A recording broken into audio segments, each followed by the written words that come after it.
കൂട്ടത്തിന്റെ വിഷയത്തിലേക്ക് വരുന്നതിന് മുമ്പ് ശബരിമല സ്വർണ്ണക്കൊള്ള വിഷയത്തിലൂടെ ഒരു അയ്യപ്പ ഭക്തൻ എന്ന നിലയിൽ ഒരു നിലപാട് പറഞ്ഞിട്ട് മുമ്പോട്ട് പോകണമെന്ന് ആഗ്രഹിക്കുന്നു. ഇത് പറയാനൊരു പശ്ചാത്തലം കൂടെ പറയാം, ഇതിൽ എഴുതാത്തൊരു പശ്ചാത്തലം. അതായത് 2018 ശബരിമല പ്രക്ഷോഭം സുപ്രീം കോടതി വിധി വന്നതിന് ശേഷം ഞാനടക്കം വിരലെണ്ണാവുന്ന ആൾക്കാരാണ് തുടങ്ങിയത്.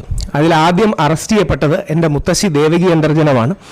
ശബരിമലയിൽ ഏറ്റവും കൂടുതൽ കാലം തന്ത്രിയായി സേവനം അനുഷ്ഠിച്ചിരുന്നത് എൻ്റെ മുത്തശ്ശനായ കണ്ഠരര് മഹേശ്വരാണ്.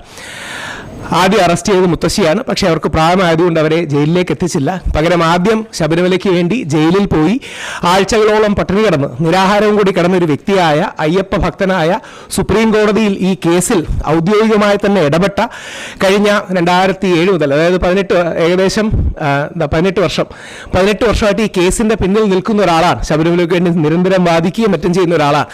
ആ അവസരത്തിൽ ഒരു അയ്യപ്പ ഭക്തനായി അയ്യപ്പധർമ്മസേനയുടെ ഭാഗത്തു നിന്നും അയ്യപ്പ വിശ്വാസികളുടെ ഭാഗത്തു നിന്നും പറയുന്നത് ഞാൻ വളരെ വിഷമത്തോടെ വേദനയോടെ പറഞ്ഞോട്ടെ, വളരെ താല്പര്യത്തോടെയും ആവേശത്തോടും കൂടിയാണ് നമ്മൾ ചാനൽ ചർച്ചകളിലും ഞാൻ പത്രസമ്മേളനങ്ങളിലും ഒക്കെ സ്വർണ്ണക്കൊള്ള വിഷയത്തിൽ ശക്തമായി വാദിച്ചത്. എന്നാൽ ഇന്ന് വളരെ വേദനയോടെ പറയാൻ ആഗ്രഹിക്കുന്നത് ശബരിമല സ്വർണ്ണക്കേസ് പരസ്പരം രാഷ്ട്രീയ പഴിചാരലിന് ഉപയോഗിക്കുന്ന ഒരു രാഷ്ട്രീയ ആയുധമായി മാത്രം അധപ്പതിച്ചുകൊണ്ടിരിക്കുകയാണ്.